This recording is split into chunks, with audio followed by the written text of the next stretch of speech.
Data निकाले अध्यक्ष महोदय, 70-74 नौजवानों का डेथ विदेशों में और अन्य राज्यों में क्यों हुआ? वो रोजगार की तलाश में गए थे, वो अधिकारी बनने नहीं गए थे, वो इंजीनियर डॉक्टर वकील बनने नहीं गए थे, वो मजदूर बनने गए थे और मजदूर बनने के क्रम में वहां वो मर जाते हैं। ये हमारे राज्य का दुर्भाग्य है। इसीलिए मैं चाहता हूं कि इन मुद्दों पर राज्य सरकार गंभीर रहे, इसीलिए मैं चाहता हूं कि इन मुद्दों पर माननीय मंत्री गंभीर रहे और एक समिति का निर्माण करे और बिल्कुल वो निगरानी में रखे। न्यायपालिका अलग होती है, विधायिका अलग होती है, लेकिन वो निगरानी रख सकती है। इसलिए मैं आग्रह करता हूं कि वो आश्वस्त करे कि ये जो मामला कोर्ट में लंबित है उसमें राज्य सरकार गंभीर होकर उसको निगरानी में रखेगी। एक छात्र ने यहां तक कहा था, इन व्यवस्थाओं से दुखी होकर क्यों ना मैं नक्सली बन जाऊं। इसलिए आज अगर झारखंड के इतिहास की बात करें और अध्यक्ष महोदय, तो एक भी एग्जाम कैलेंडर का अनुपालन नहीं हुआ है। अगर जेपीएससी की बात करें तो हम इन 25 साल में बड़ी मुश्किल से 12-13 तक आ पाए और हमारा पड़ोसी राज्य बिहार 25 सालों में 25 बीपीएससी कर चुका है। राज्य की 11 नियुक्तियां सीबीआई जांच चल रही, उसमें भी हमें उत्तर मिला जिसमें इन्होंने 9 लिखा है, जबकि अखबारों की माने तो 11 नियुक्तियां हैं जिनमें सीबीआई की जांच चल रही है। वहां भी जवाब जो आ रहा है अध्यक्ष महोदय, वो गोल मटोल आ रहा है जवाब। महोदय आप भी जानते हैं कि इस राज्य की परिस्थिति क्या है। 2002 में हमारे साथ क्या हुआ, स्थानीय नीति की बात को लेकर मामला हाईकोर्ट में गया। हमारी राज्य की सरकार, हमारी विधायिका गंभीर नहीं होने के कारण आज उसकी दुर्दशा आज भी राज्य के युवा भुगत रहे हैं, आज भी राज्य के निवासी भुगत रहे हैं। तो हम चाहते हैं कि अधिकारियों के भरोसे मंत्रीगण ना बैठे, अधिकारियों के भरोसे सरकार ना बैठे। रिक्त पद हैं उनकी भरपाई ससमय होगी, जो भी कैलेंडर सरकार के द्वारा निर्धारित किए जाएंगे उनका अनुपालन होगा। जो लोग अगर परीक्षाओं में कदाचार होता है और जो दोषी होते हैं उन पर कार्रवाई होगी।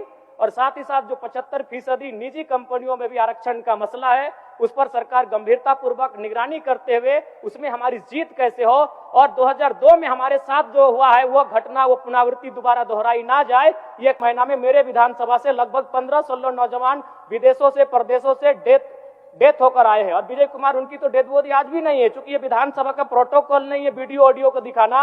अगर आप सुनेंगे तो आप भी रो देंगे अध्यक्ष महोदय। जब उसको गोली लगी सऊदी अरबिया में, उस व्यक्ति ने मरते मरते अपनी पत्नी को व्हाट्सएप में वॉइस नोट किया कि मैया के मैया हम नाय बचबो, हमरा गोली लग गया, पानियो नहीं मिलल, हम 1 घंटा से यहाँ रोडवा में पड़ल लियो, अपन फोटोआ भेज रही खींच के, एटे देख लिए हमारे एटे आखिरी फोटो लगो। ये दुर्दशा है। इसलिए केवल प्रक्रियाधीन है, विचाराधीन है। इस बात को लेकर कौन संतुष्ट होगा अध्यक्ष महोदय? एक नहीं है। अगर हम लोग केवल यही बहाना करें कि न्यायालय में विधायिका का हस्तक्षेप नहीं होता है तो 25 साल बीत चुके हैं, हमारे पास स्थानीय नीति नहीं है, हमारे पास ढंग की नियोजन नीति नहीं है और 25 साल बीत जाएंगे। तो इस राज्य को बनाने का मकसद, आज हम लोग वीर शिबू सोरेन आज हमारे बीच नहीं रहे, उनको हम लोग दिल से श्रद्धांजलि दिए, लेकिन केवल श्रद्धांजलि देने से नहीं होगा। उनका सपना क्या था, उनका विचार क्या था, वो तभी साकार हो जाएगा, इस राज्य के लिए नीति बनेगी। तो अगर केवल हम लोग ये कह दें कि न्यायालय, सही बात है न्यायालय में हमारा हस्तक्षेप नहीं होता है, लेकिन यह तो करना होगा कि आप एक समिति बना दिए मंत्री के नेतृत्व में, उसमें विभिन्न दलों के विधायकों को समिति में रखें और एक निगरानी बनाकर आप उसको ध्यान में रखेंगे कि भाई इस नीति को, ये जो लंबित है मामला कोर्ट में, उसका जल्द से जल्द सुनवाई हो सके। महोदय लगभग 3 लाख सरकारी पद रिक्त हैं और विगत 6 वर्षों में 20 से 30 हजार के करीब नियुक्ति हुई है, मतलब 8 से 10%। अगर इस गति से नियुक्ति हुई तो इन पदों को भरने में लगभग 15 से 17 वर्ष लगेंगे। इसलिए सरकार एक विशेष अभियान चलाकर इन पदों की नियुक्ति अविलंब करे। मैंने भी उत्तर आया प्रक्रियाधीन है, तो अध्यक्ष महोदय मैं ये जानना चाहता हूं कि आखिर ये प्रक्रियाधीन क्या है, ये विचाराधीन क्या है। जब भी कोई गंभीर सवाल हो, जब भी कोई गंभीर सवाल हम लोग लाने का प्रयास करते हैं, विभाग का उत्तर होता है प्रक्रियाधीन है। आज तक माननीय सदस्य श्री जयराम कुमार महतो। धन्यवाद माननीय अध्यक्ष महोदय। मेरे आज का गैर सरकारी संकल्प का विषय था जो सरकारी पद रिक्त हैं उनकी भरपाई को लेकर, जो परीक्षाएं आयोजित होती हैं वो कदाचार मुक्त हों, एक निश्चित कैलेंडर के आधार पर परीक्षाएं हों और साथ ही साथ जो 75% निजी कंपनियों में आरक्षण का प्रावधान है जो लंबित है, उस पर विशेष निगरानी समिति गठन करते हुए उसमें हमारी जीत कैसे हो। लेकिन जो उत्तर आया है अध्यक्ष महोदय, बिल्कुल गोल गोल घुमा हुआ उत्तर है। शायद अगर आप भी पढ़ेंगे तो इस उत्तर को समझ नहीं पाएंगे। महोदय लगभग 3 लाख सरकारी पद रिक्त हैं और विगत 6 वर्षों में 20 से 30 हजार के करीब नियुक्ति हुई है, मतलब 8 से 10%। अगर इस गति से नियुक्ति हुई तो इन पदों को भरने में लगभग 15 से 17 वर्ष लगेंगे। इसलिए सरकार एक विशेष अभियान चलाकर इन पदों की नियुक्ति अविलंब करे। मैंने अपने पहले बजट सत्र में 10 तारीख 3रा महीना 2025 को एक प्रश्न किया था, जिसमें मुझे जवाब मिला था कि पुलिस कर्मी के 23,645 पद रिक्त हैं। अध्यक्ष महोदय, आज भी वह मामला प्रक्रियाधीन है। मैंने वह सवाल पुनः मानसून सत्र में भी पूछा, 4 तारीख 8वां महीना 2025 को। उस समय भी उत्तर आया प्रक्रियाधीन है। तो अध्यक्ष महोदय, मैं ये जानना चाहता हूं कि आखिर ये को प्रक्रियाधीन क्या है, ये विचाराधीन क्या है। जब भी कोई गंभीर सवाल हो, जब भी कोई गंभीर सवाल हम लोग लाने का प्रयास करते हैं, विभाग का उत्तर होता है प्रक्रियाधीन है। आज तक अगर झारखंड के इतिहास की बात करें अध्यक्ष महोदय, तो एक भी एग्जाम कैलेंडर का अनुपालन नहीं हुआ है। अगर जेपीएससी की बात करें तो हम इन 25 साल में बड़ी मुश्किल से 12-13 तक आ पाए, और हमारा पड़ोसी राज्य बिहार 25 सालों में 25 बीपीएससी कर चुका है। राज्य की 11 नियुक्तियां सीबीआई जांच चल रही, उसमें भी हमें उत्तर मिला जिसमें इन्होंने 9 लिखा है, जबकि अखबारों की माने तो 11 नियुक्तियां हैं जिनमें सीबीआई की जांच चल रही है। वहां भी जवाब जो आ रहा है अध्यक्ष महोदय, वो गोल मटोल आ रहा है, जवाब कुछ और है और अखबारों के माध्यम से या फिर जानकारी जो आती है उसके माध्यम से कुछ और है। अध्यक्ष महोदय, यहां तक कि अध्यक्ष महोदय, वर्ष 2006 में अखबार की सुर्खियों में एक टैगलाइन था, एक शीर्षक था कि जेपीएससी घोटाले के अभियुक्त आज कोर्ट में होंगे उपस्थित। इनमें जो नाम थे वो एसपी, डीएसपी, एडीएम और टीओ जैसे अधिकारी थे। यहीं तक एक छात्र ने यहां तक कहा था, इन व्यवस्थाओं से दुखी होकर क्यों ना मैं नक्सली बन जाऊं। इसलिए आज मैं स्पष्ट उत्तर चाहता हूं। और चूंकि माननीय वित्त मंत्री, उनका एक बयान भी था कि हम लोग 4 वर्षों में जो भी लंबित हैं, जो भी पद रिक्त हैं, उनकी भरपाई कर लेंगे। और बिल्कुल मैं उनका उस आश्वासन का भी आदर करता हूं। उत्तर लेकिन आज मैं आज स्पष्ट उत्तर चाहता हूं मंत्री महोदय से, जो भी मेरा उत्तर देंगे कि जो पद रिक्त है लगभग 2,87,000 हैं, उनकी भरपाई कब तक हो जाएगी। माननीय मंत्री जी। अध्यक्ष महोदय, हम लोग ने बड़ी स्पष्ट जवाब दिया है माननीय सदस्य का विस्तार के संदर्भ। 24/12/2021 को झारखंड के निजी क्षेत्र में स्थानीय उम्मीदवारों को नियोजन अधिनियम 2021 प्रचारित किया गया है, जिसके माध्यम से झारखंड राज्य में नियोक्ता द्वारा निजी क्षेत्र में स्थानीय उम्मीदवारों को 50% आरक्षण देने का मामला। लेकिन WP 56/88/2024 के मामले में माननीय उच्च न्यायालय रांची द्वारा दिनांक 11/12/24 को पारित न्यायाधीश की खंडिका 6 द्वारा तत्काल रोक लगा दिया गया, जो अभिभावक के माध्यम से उन्होंने पूछा है सरकार पर।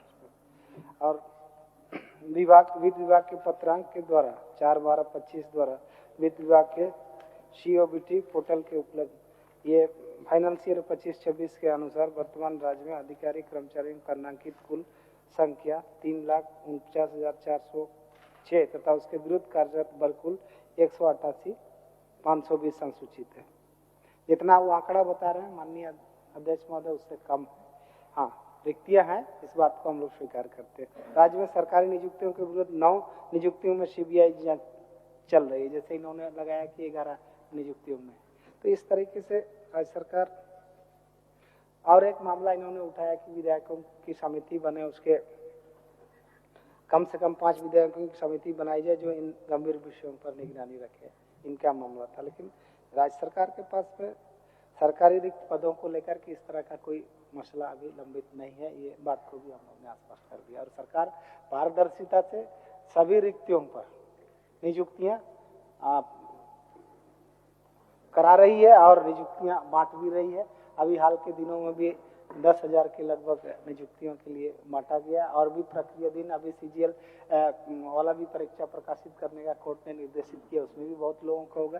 इस तरीके से अन्य रिक्तियों को भरने के लिए सरकार प्रयासरत है, और हम लोग चाहते हैं कि 1 साल के अंदर में 26,000 से अधिक नियुक्तियां सरकार ने की है, आने वाला दिन में करेगी। हम विश्वास दिलाते हैं माननीय सदस्य को कि पारदर्शिता से सरकार काम करेगी और उन मसलों को सरकार गंभीरता से लेगी। माननीय सदस्य इस चीजों को उठाने का प्रयास, माननीय सदस्य से मेरा आग्रह होगा कि अपने अविस्तार को वापस।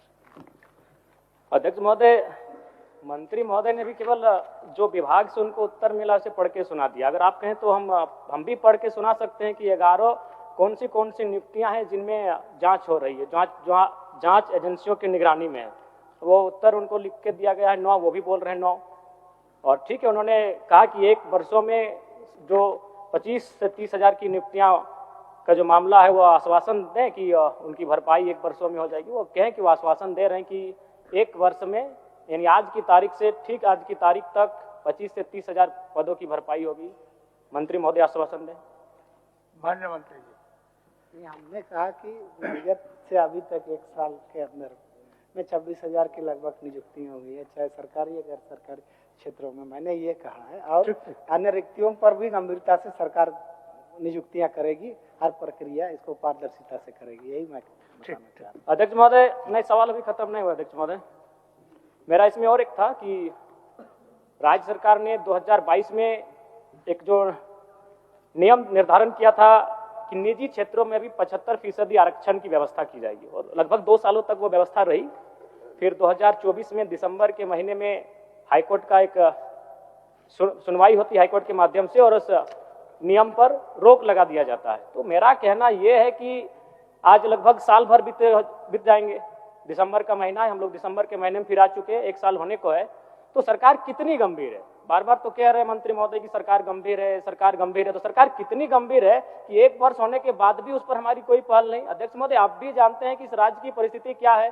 2002 में हमारे साथ क्या हुआ, स्थानीय नीति की बात को लेकर मामला हाईकोर्ट में गया। हमारी राज्य की सरकार, हमारी विधायिका गंभीर नहीं होने के कारण आज उसकी दुर्दशा आज भी राज्य के युवा भुगत रहे हैं, आज भी राज्य के निवासी भुगत रहे हैं। तो हम चाहते हैं कि अधिकारियों के भरोसे मंत्रीगण ना बैठे, अधिकारियों के भरोसे सरकार ना बैठे, विधायिका की जवाबदेही हो, विधायिका की जिम्मेवारी हो। और ये चूंकि 1 वर्ष बीत चुका है कि भाई मामला कोर्ट में लंबित है, तो उसके लिए सरकार क्या कर रही है, मैं माननीय मंत्री महोदय से जानना चाहता हूँ। माननीय मंत्री जी। जहाँ तक कोर्ट का मामला है माननीय अध्यक्ष महोदय, हम लोग जानते हैं कि उसमें सुनवाई होती है तो साक्ष्य के आधार पर कोई चीजों पर वो निर्णय करती है। कोर्ट में तो हम लोग का हस्तक्षेप नहीं है। मान लिया कोई चीजें गलतियां होती है विधायिका से या किसी भी माध्यम से, तो उसको कोर्ट में अपील के माध्यम से लोग उस पर हर पहलुओं को देखते हैं, उसके बाद इस पर होगा। कोर्ट के मामले में तो हम लोग कोई टिप्पणी नहीं कर सकते हैं, लेकिन माननीय सदस्य को मैं आश्वस्त करता हूँ कि जो भी रिक्तियां है इस राज्य के अंतर्गत विभिन्न विभागों से, उस पर नियुक्ति की प्रक्रिया सरकार तत्परता से करेगी, मैं आश्वस्त करता हूँ। माननीय सदस्य विस्तार को। अध्यक्ष महोदय, मैं मानता हूं कि कोर्ट में, न्यायालय में विधायिका का हस्तक्षेप नहीं होता है, लेकिन वो एक्टिव रहती है, एक्टिव मोड में काम करती है। अगर हम लोग केवल यही बहाना करें कि न्यायालय में विधायिका का हस्तक्षेप नहीं होता है, तो 25 साल बीत चुके हैं, हमारे पास स्थानीय नीति नहीं है, हमारे पास ढंग की नियोजन नीति नहीं है, और 25 साल बीत जाएंगे। तो इस राज्य को बनाने का मकसद, आज हम लोग वीर शिबू सोरेन आज हमारे बीच नहीं रहे, उनको हम लोग दिल से श्रद्धांजलि दिए, लेकिन केवल श्रद्धांजलि देने से नहीं होगा। उनका सपना क्या था, उनका विचार क्या था, वो तभी साकार हो जाएगा, इस राज्य के लिए नीति बनेगी। तो अगर केवल हम लोग ये कह दें कि न्यायालय, सही बात है न्यायालय में हमारा हस्तक्षेप नहीं होता है, लेकिन यह तो करना होगा कि आप एक समिति बना दिए मंत्री के नेतृत्व में, उसमें विभिन्न दलों के विधायकों को समिति में रखें और एक निगरानी बनाकर आप उसको ध्यान में रखेंगे कि भाई इस नीति को, ये जो लंबित है मामला कोर्ट में, उसका जल्द से जल्द सुनवाई हो सके। महोदय, इस पर मैं इसलिए गंभीर हूं, और मैं व्यक्तिगत रूप से इसलिए गंभीर हूं क्योंकि मैं जिस विधानसभा से आता हूं, मैंने आपको उस दिन भी कहा था अध्यक्ष महोदय कि विगत 1 महीना 1.5 महीना में मेरे विधानसभा से लगभग 15-16 नौजवान विदेशों से, प्रदेशों से डेथ होकर आए हैं, और विजय कुमार उनकी तो डेथ बॉडी आज भी नहीं है, क्योंकि ये विधानसभा का प्रोटोकॉल नहीं है वीडियो ऑडियो को दिखाना।